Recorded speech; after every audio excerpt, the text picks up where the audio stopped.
This meeting is being recorded. Hello, everybody. Welcome to another episode of the Thriving Adoptees podcast. And we have a real treat for you today, listeners. Coming from an island out of South Africa, we have Paula Durban. Welcome to the show, Paula. Thanks so much for having me, Simon. Yeah, really looking forward to this. This guest listener has been through all sorts of stuff, and she's captured it in an autobiographical novel, a novoir. So that's what Paula calls a novoir. So that's a what's the word?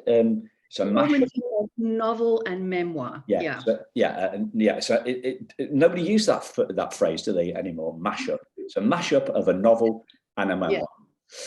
So so I'm reading now off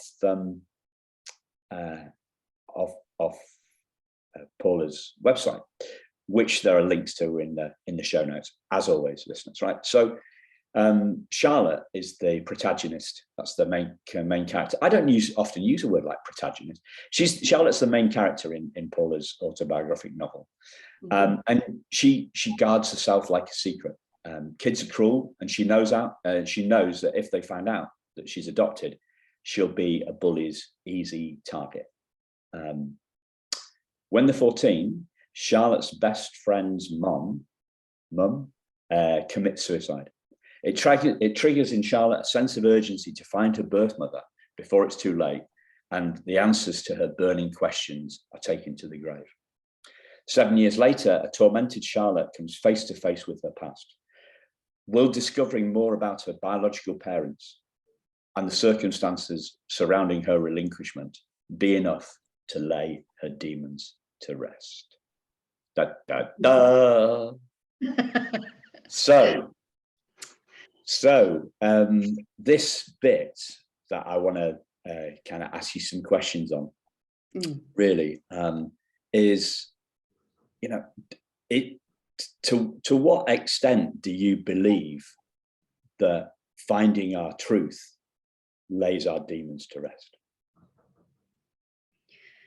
Well, for me, I always knew I was adopted growing up, and it was never an issue for me.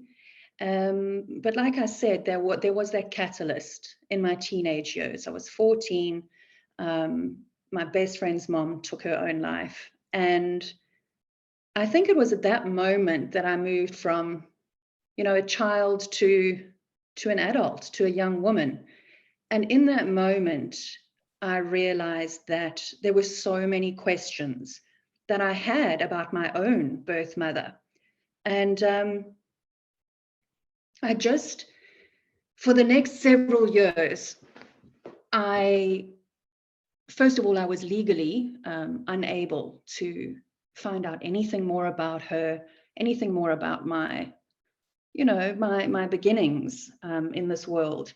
And I was really, really frightened that by the time I was legally allowed to do so, a lot of those answers to those questions would be gone.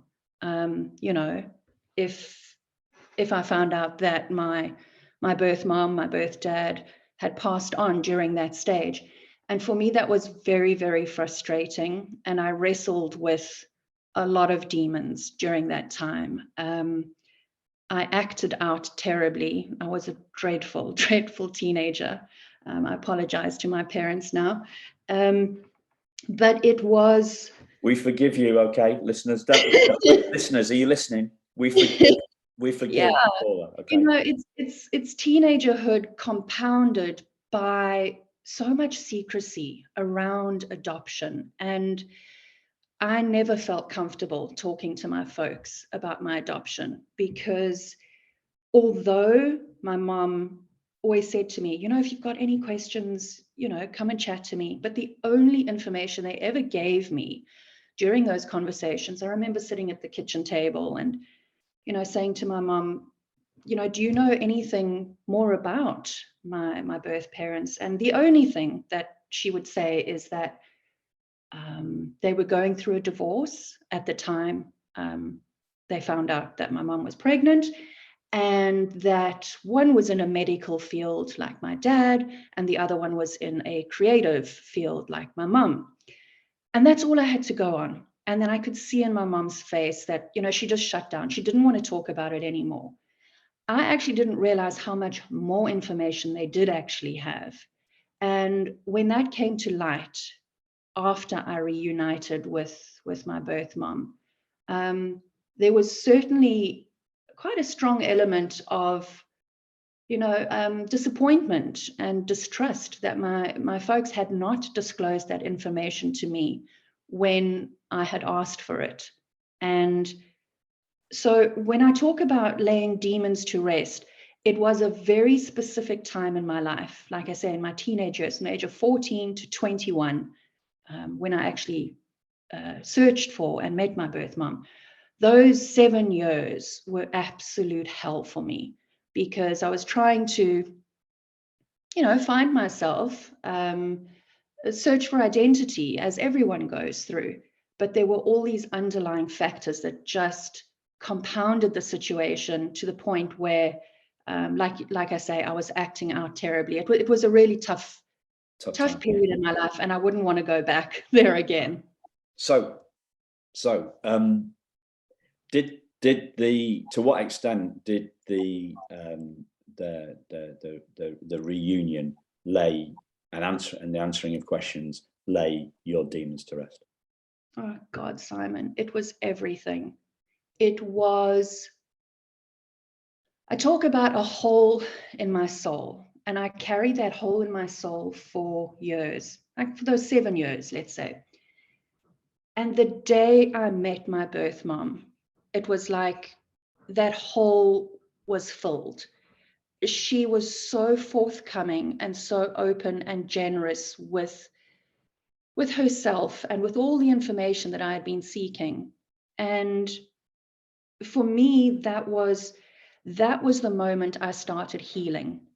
And it frustrates me that healing could have started so much earlier. The laws in South Africa, mine was a closed adoption, and no one was allowed to, facilitate direct contact. But she had been contacting the adoption agency. She had actually made contact via letters with my birth parents. There was so much information they could have given me that would have given me some sense of peace, that everything was okay, that she was still alive, that she had always been thinking of me, and couldn't wait to meet me one day. Wow. So all these huge, big questions that I had.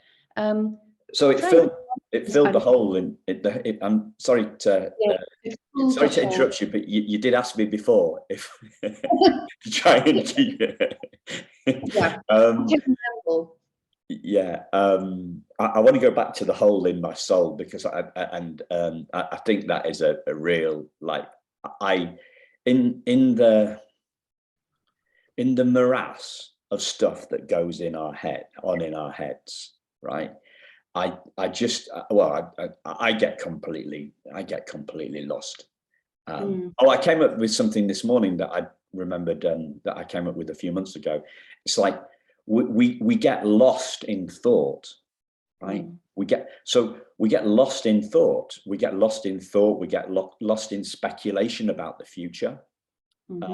So what's going to happen in the future if I'm on a reunion journey, or if I'm I'm worried about my relationships with my partner, my parents, my adoptive parents, my birth parents. We get lost in speculation. I get lost in speculation about the future, right? So what am I going to do next? How am I going to get more adoptees listening to this show? How am I going to get more adoptees to come on the show? Right? I get lost in the future. And I also get lost in the past. Well, if I'd done that differently, and you're relating to a little bit of that as well. So we get lost, and then, so what's the thing that gets lost? It's the truth of who we are. there's so much stuff going on in our heads. I mean, you'll know this stuff, I'm pretty sure. You know, this idea that we have 60,000, 70,000 thoughts in our head every day, right? Wow. So when you capture the experience in 4 words, well, 5, sorry, a hole in my soul. Yeah. I think that there's genius. There's genius in that, and it's like it's a real standout. It's not just a soundbite in the depth of conversations that we have here on Thriving Adoptees. It's like the truth, right? It's the truth, or the truth as we saw that. So there's beauty in that, a hole in my soul. So I'm gonna take a big side. I'm going to take a bit of a gamble here, right? And I'm going to say to you, I believe that rather than that being the start of the healing process, right?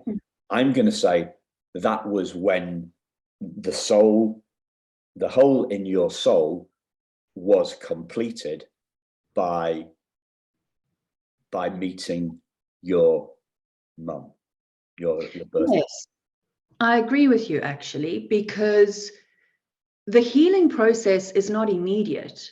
So that initial sort of gnawing sense of wanting to know, that sense of longing and of loss and grief and trauma, all that which sort of lines that hole in your soul, all of that is like slowly absorbed and dissipates, and in its place is like this lovely warm feeling of, wow, you know, this is the moment I've been waiting for.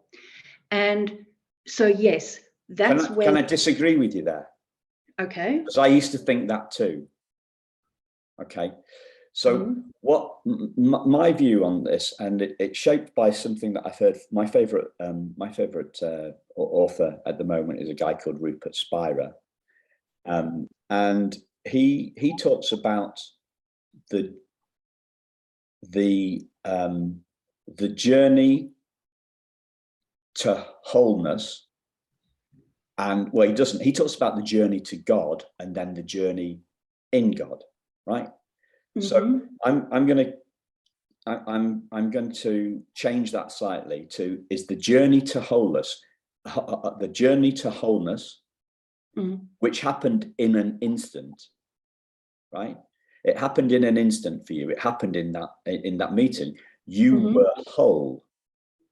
You were whole, and then I was whole. Yes. You were whole. You were whole. You were held. I'm guessing you were held. Did you embrace? Absolutely, yes. Okay. So you were held, and you were whole, and then when the demons came back after that, they came back less angry, and that. So the healing happened in an instant. You went from searching to heal to whole, and you have always been whole since then. Yes, but I've still But been. the demons have come back, but they come back with less. They come back with less anger, and they're less fierce. Yes, less fierce. They're still under the surface. They still bubble up in moments. For example, my birthday, my birth month, and I'm sure a lot of adoptees around the world can relate to this. It's a very emotionally taxing time for me. So my birthday is on the 18th, but I'm telling you, 1st of August rolls around, and for the next 2.5 weeks, I have this sort of knot in my stomach, this sort of horrible feeling, you know, in the pit of my being. And it's just, I think it's a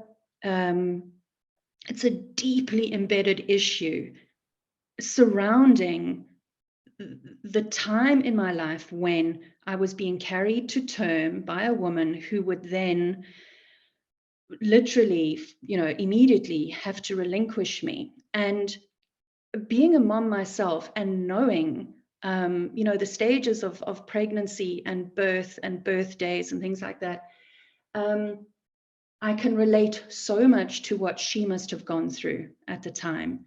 And say again? Can I ask you a question? Yeah. Do the are the knots in your stomach, less painful than they used to be?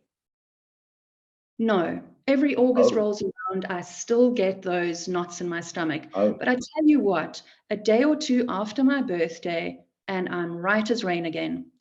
All that sort of anguish and anxiety and whatever that I've been carrying around for the month of August, by the 19th, 20th, I'm okay again. And I just get on with life, So that healing it's a constant journey. There's no demon that is 100% laid to rest. Sometimes they rear their ugly heads, when you least expect them. Someone will say something really, really hurtful about adoptees, and it irks me, and I feel I've got to jump in and defend. But generally, for the most part, 95% of my life, I'm extremely happy, extremely whole. But the fact is that adoption's not a once-off thing, it's not a once-off event. It's something that is lifelong, and it's a journey that you've got to go through. There are so many phases and layers to this journey, and through each sort of life stage, life phase, I've gone through different feelings towards my adoption, and like I said, when I became a mom myself, that raised a lot of issues, because when I told my adoptive mom that I was pregnant, and I had never planned on being a parent, she was quite taken aback. And I realized in that moment how incredibly difficult it was for her to look at someone like me, who had not wanted to be a mom, being able to fall pregnant, at the drop of a hat, where someone like herself, who had desperately wanted children of her own, couldn't have children of her own, and then had to adopt a child, or two of us, my brother and myself. And for me, those kind of things, you cannot anticipate. They unfold in real time, and you suddenly find yourself becoming more empathetic towards someone who you perhaps harbored a lot of resentment towards, and you suddenly realize, wow, this is what she must have felt like as well. So when I describe my story as encompassing all three parts of the triad, the adoptive parents, the birth parents, and the adoptee, that's what I'm referring to, because I get insights from all three, sides of the story. And for a woman, these kind of issues are, I think they're quite intense to go through, bringing a baby into this world, and just, the dynamics surrounding closed adoption. I think open adoption now is a far, far healthier way to raise children. And I'm really, really grateful for the changes in that system. But yeah, a lot of things were done back in the past, back in the 70s, when I was born. Can I bring it back to you, Paula? Yeah. Can I bring it back to you? Would you like me to explain the difference between this healing and whole thing, and the reason I asked you that question? Yeah. Break it down for me. Break it down for me. Well, it's because I've had that experience. Okay, I've had that experience. So I 7 years ago, or 7 or 8 years ago, I can't remember exactly when it was, I got my adoption file, and in the adoption file was a letter from my birth mother to the social worker at the agency, thanking her for the help that she'd afforded my birth mother on the day that she had relinquished me, handed me over to my mum and dad, right? About the teddy bear. So this teddy bear that was from my birth mother, but I didn't discover it was from my birth mother until I was 40. Okay, so at 40 I found it was from my birth mother, and that kind of triggered this anger, and use the word resentment. So it triggered anger, resentment, the feeling of me being unloved. It summed up what I thought, the reason for what I thought it summed up really the reason, it crystallized the reason that I thought that I wasn't good enough. Okay, so that was when I was 40. Okay. 7-8 years later, I get the letter from my birth mother, written 4 days after she handed me over to the adoption agency, saying to the social worker, writing to the social worker, saying that she had wanted to buy me a teddy bear, so I could have something from her. But she wanted to do that on the way to the adoption agency, but they'd met with some traffic and she didn't want to be late. So she hadn't been able to buy me this bear that she'd wanted to buy me.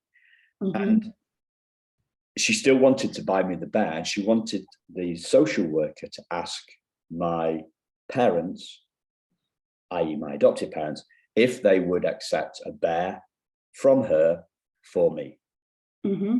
So as I read that letter, okay, I felt you would use the word empathy. I felt empathy for my birth mother's predicament, because this letter was full of angst and desperation. Yes. It was also full of love for me.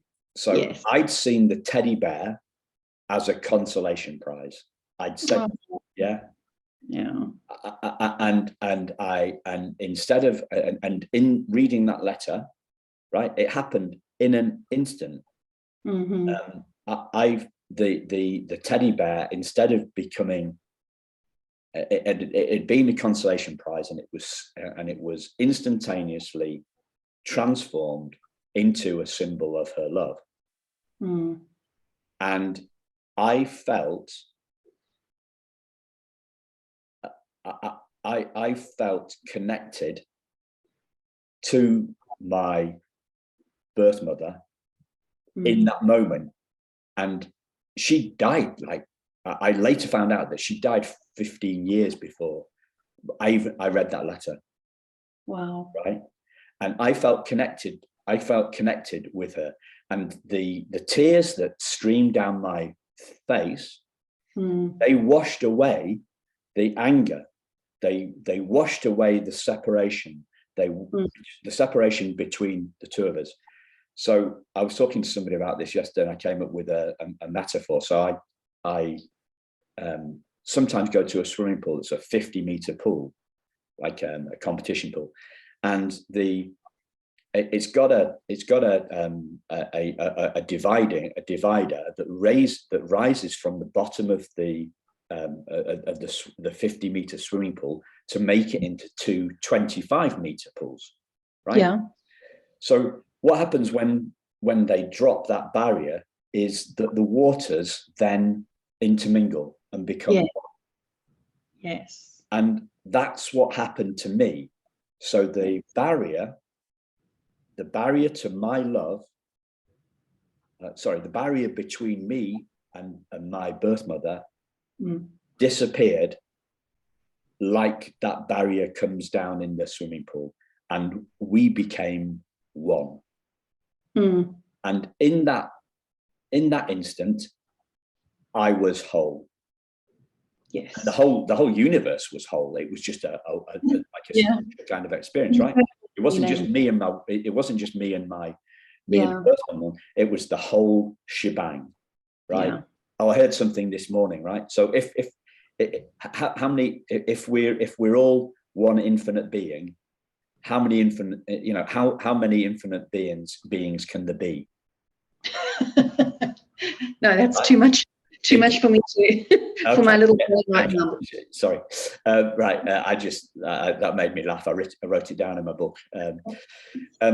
So I was whole because I was whole. I was whole with me and my birth mother were one, right?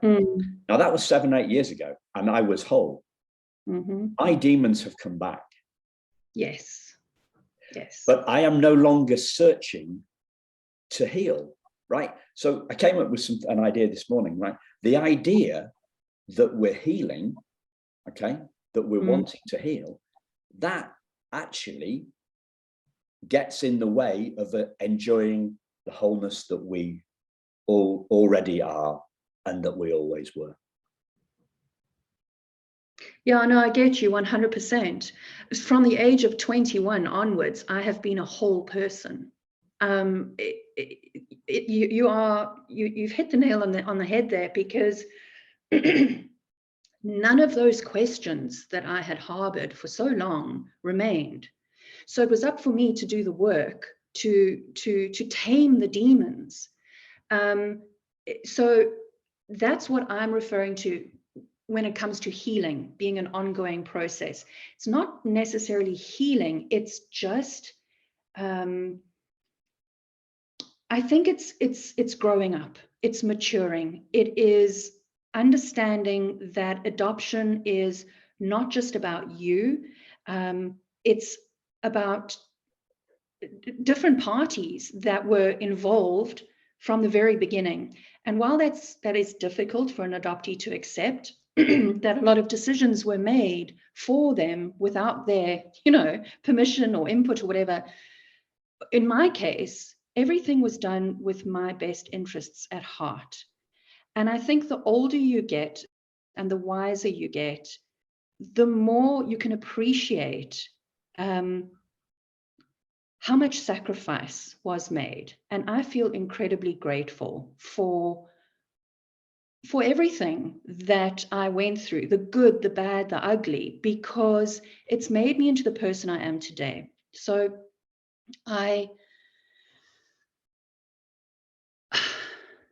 the demons will always be there, but they are quieter. They only rear their heads sometimes. So I think I'm in a really, really good place now.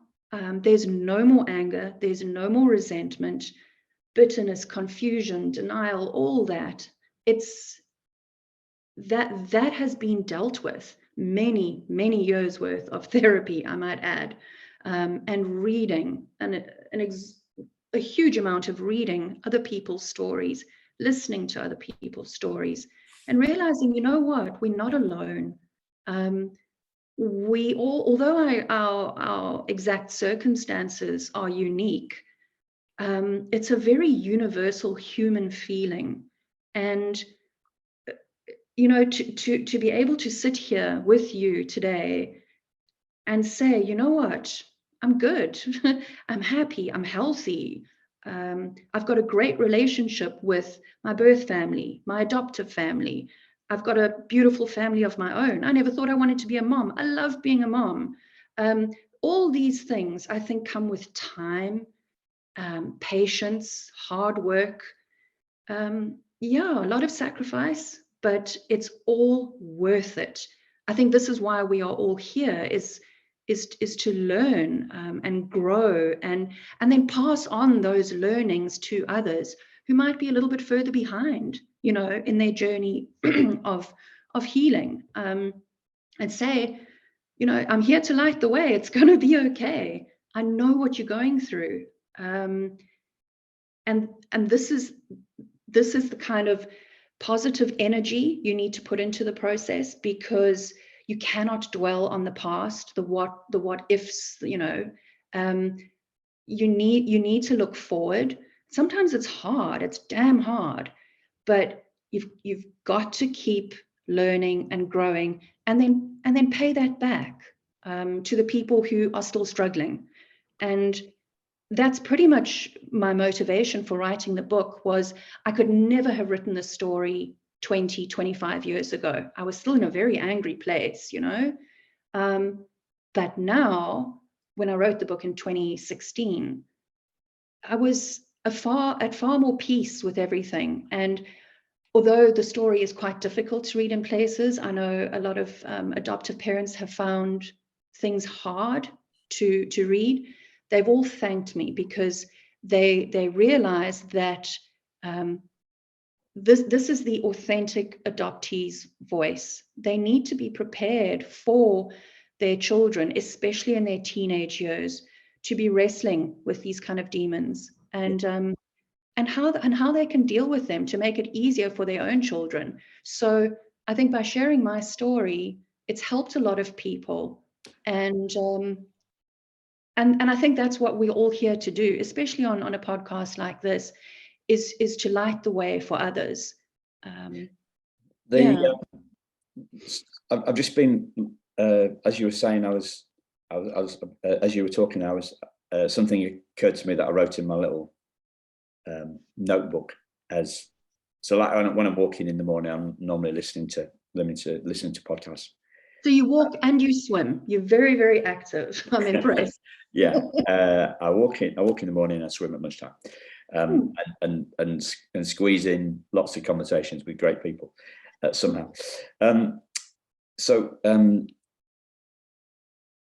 I wrote down something. So I type myself an email with insights that I have while I'm walking, and then I write them into my little notebook when I get home. Mm-hmm. And so, as you were talking, I was reaching for my notebook, because listeners, normally we do this on video, but we're not using video today. We're just using audio. So Paula hasn't been able to see that I've been doing stuff while we're talking to her. I know you're a prolific note taker. Yeah, I'm looking to capture the gems, right? So gems, insights. That's what's moved the needle in my journey, and that's what I'm trying to do with every podcast guest I have, is to mine. All right, there's a South African thing here going on, right? Because most of the diamonds in the world come from South Africa, right? So I'm trying to. The maternal biological name is De Beer, just to put it out there. So yeah, there's diamonds in the dust. Oh, and I'm thinking of your diamond analogy, or your metaphor. Yes. Yeah. Oh wow. And here's a bit of a spoiler for you, ladies and gentlemen, and anybody that identifies as something else, for the sake of political correctness.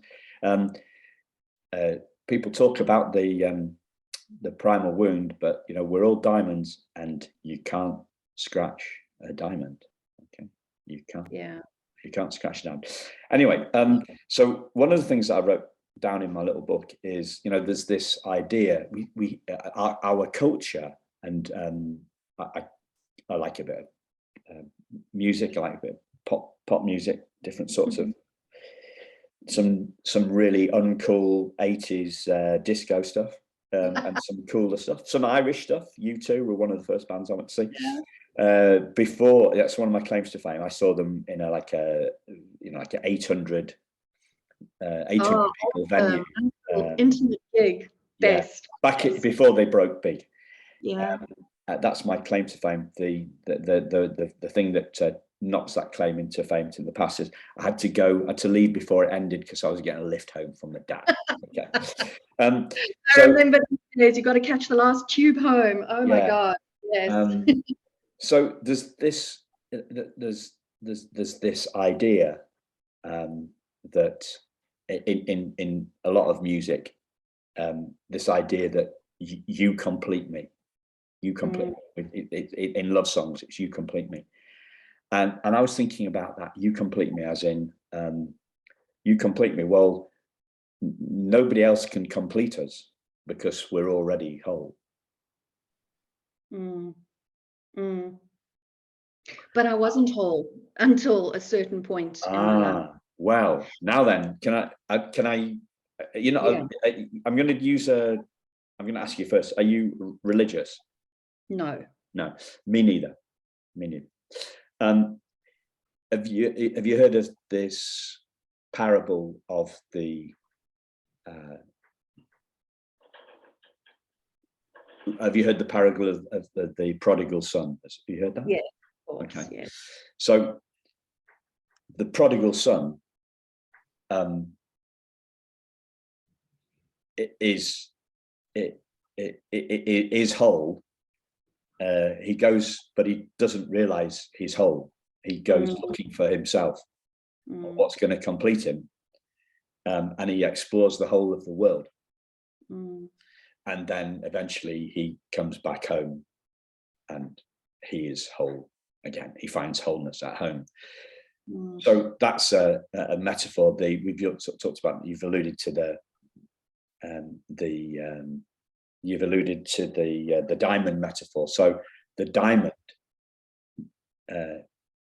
the diamond of who we are is obscured by the trauma we've been through and the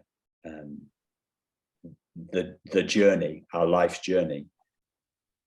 But and I often use this as the metaphor is the clenched fist. The clenched fist is the trauma. The natural shape of the hand is open when we relax when we relax our fingers. The diamond that has been concealed is revealed, and that's who we are. That diamond was always whole. Always there. Yes. It was always there. It was always whole. Its wholeness was obscured by the trauma that hit it. Yeah, exactly. And that trauma is something that is inherent in adoption. And but I think it's not inherent in, it may be inherent in adoption, but it's not inherent in the diamond. No, it's not. So and that's it's just coming to terms with the fact that we're all whole. it's not coming to terms with it. It's seeing it. Healing is a seeing thing, not a doing thing. Yes. It's not like if you have you ever said to yourself, I really need to come to terms with this, and it worked. I've done that. It doesn't work. It's a seeing thing. Yeah, it is. And it's a seeing, and the seeing isn't the seeing isn't a 1 or a 0. It's not. It's a depth. It's a depth of seeing. So first we get a glimpse. Yeah. First we get a glimpse. Then we see. So the glimpse is perhaps really, like when the fist is fastly. The fist is fastly and tightly thing, and all we can see is the white knuckles. There's no glimpse of the diamond whatsoever. But as we release the fingers back to, I've never thought about it like this. I like this. As the fingers are gently opened up, we see more and more of the diamond. Now, knowing is usually it's either we know it or we don't, right? So do you know, Paula, what 2 times 2 is? Yes, you do. Yeah. Do I know it? Yeah. Do you know, Paula, how to ride a bike? Yes, you do. It's a 1 or a 0. And you work in digital marketing, right? So and that sort of stuff. So digits is a 1 or 0. Right, so we either know something. It's the gate on the silicon chip is either open or closed, 1 or 0. What I'm talking about here is a depth thing. So it's a degree to which we see. It's a degree to which we see our wholeness, our diamond. It's not a 1 or a 0, and that's the thing that kind of takes time. So it does take time. That's the thing, when you were talking about a clenched fist and white knuckles. Now, to reveal that diamond, you can prise those fingers, apart, or they can slowly, gently relax to reveal the diamond. And these are things that you cannot force. You cannot force yourself to go from A to B. We're going to prise these fingers off the diamond and we're suddenly going to, see the full picture. It's a gentle release process of just letting go of a lot of your baggage, and inviting, positive energy in. So that diamond is revealed slowly but surely.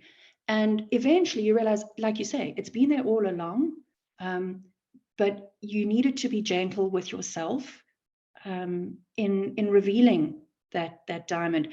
And some people, the process happens much quicker. Other people, it might never happen for. And, that's really sad. But a lot of it is down to the work that you are consciously putting into the process.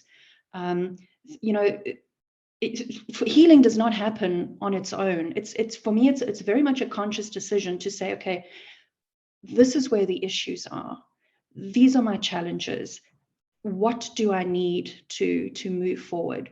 And for me, having a life coach was an absolute eye-opener, because he allowed me to see things from, different perspectives, but he didn't just sort of spoon feed me the answers that, I wanted. He made me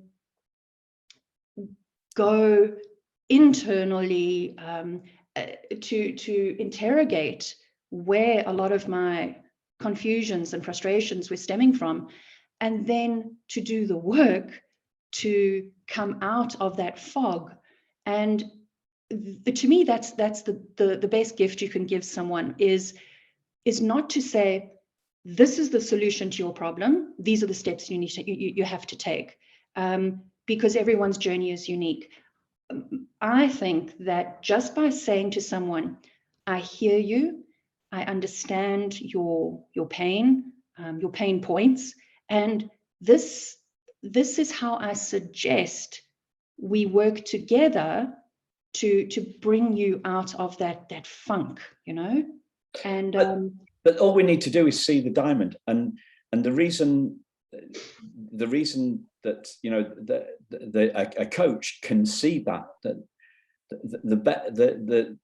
a gifted coach sees the diamond in themselves, sees the diamond in everybody else, sees the diamond in their client, and can the clearer we can see that, the clearer we can see anything, the better our chances of being able to point the other person in that direction. It's a seeing and a pointing thing. However, exactly, as you say, the reason that, well, there's no, I came up with a couple of years ago, and it's, for me, it was kind of, it's almost as good as your hole in the soul thing, right? There's no such thing as a second-hand epiphany. I can't give you, I could re-gift you some socks for Christmas that I didn't like. Right, I got for Christmas. Right. That's one of my tricks as well. Yes. Yeah. I could give you a pair of second-hand socks, but I can't give you an insight. Yeah. You have to go to the shop, and get it yourself, and the coach really just points you in the direction of the shop. Correct. That's exactly what it is. And they kind of they're gentle signposts along the way. They encourage you to take the next step, they know, they can see your diamond shining brightly, but it's up to you to see it as well. And I think that's where, I suffered very, poor self-esteem growing up, various issues. And, it takes someone else to point out your strengths and say, you've actually got a lot to be proud of. You need to start believing in yourself and seeing your self-worth. And I think that's part and parcel of the journey, is just allowing yourself to see yourself through other people's eyes, and realize you actually, you've got a lot to offer the world. You just need to believe in yourself. And well, I'm going to question you again then, Paula, because that all sounds great. That all sounds great, but there's a shortcut to all this, right? Does somebody that knows that they're a diamond need to go on a self-esteem course? No, of course not. No, they don't need to do that. But the thing is, the diamond doesn't need self-esteem, because it knows in its heart of hearts that it knows its value.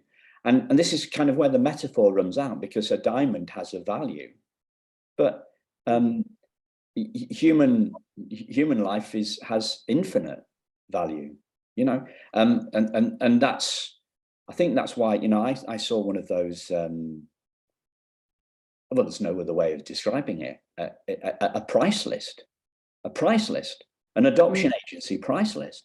And here we are, we're saying, I believe that everybody's value is infinite.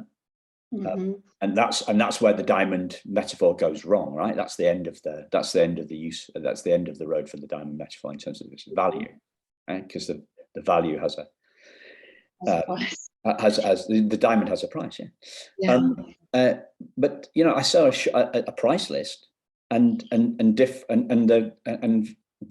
adoptees have different prices based on their skin color.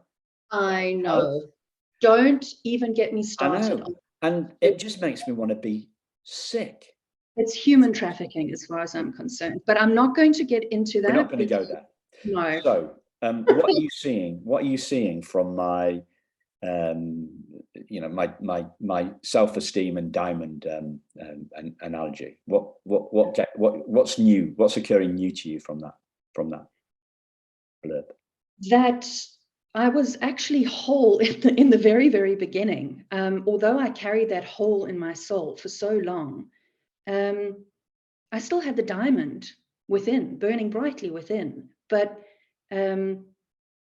it took that moment of reunification with the person that had brought me into this world for me to be able to see my worth and my value, and to unclench the fist around that diamond and actually be at peace with myself, and learn to love and to empathize and just see things from other perspectives. So that's what I take away from this is, yes, my diamond was there all along. It just took me a while to, blow away the dust and realize my true worth. And I think that's a wonderful place to be at. And my wish is that for all adoptees out there who are struggling, that they too find that sense of, inner peace one day. So that's what I take away from it. Yeah. And listeners, you are all already whole, despite what you've been through. So if you're asking the how question, I always ask the how question, right? So this is all great. That's all great, Simon. But yes, I love what you're saying, Paula. But how? Okay. So I would just encourage you to listen to more episodes of this podcast. I've learned so much just through listening to your previous episodes and your previous guests. And I think that's what it's all about, is sharing our truth sharing our stories, and just learning from each other it's the biggest gift you will give to yourself, whether you're an adoptee, an adoptive parent, a birth parent. It's a complicated, messy process a lot of the time, but ultimately, we all have value, and we all deserve to be heard. The good, the bad, and the ugly. And that's. Are there any ugly diamonds? Now, I'm going to give you another practical suggestion, listeners. Another unsolicited suggestion, if I may. But you're not talking to me, so you can't actually solicit them if you were. So, I'm going to listen to. That's what social media is for, Simon. Everyone can comment on your socials. Okay, they could comment on the social, and here you are. So Paula had a great suggestion for me before we started recording. Please, if you like this podcast, please rate it and put a comment in it, because that'll help more adoptees find it. So thank you for that suggestion. Not necessarily this episode, but the podcast itself. Oh yes, of course, yeah. Yeah, I think we're too modest. We're too modest to ask for approval. This thing. You have to. I think you're doing phenomenal work, Simon. Really, you are uncovering a lot of little diamonds in the rough. So, keep doing what you're doing, and I think that we are creating a future of far more emotionally healthy and resilient families. Armed with all the knowledge that we are imparting here. So it's all good. I can't let go of the diamond metaphor. So my question is, I'm going to answer it myself. Are diamonds resilient? Yes, they are. They can't be crushed by that fist of trauma. And I'm going to make one more suggestion to the listeners, which is to hang out where they have hang out in the space where they can see new stuff, where they can have insights for themselves, hang out in insight-rich environments. Correct. So positive environments, productive environments, not those trauma dumping, trauma dumping grounds that are around. You're not good for your mental health. You won't learn anything from that. You'll just spiral down. So yes, surround yourself with positive people, and feed off that positive energy, because people ahead of you, like you said, you said that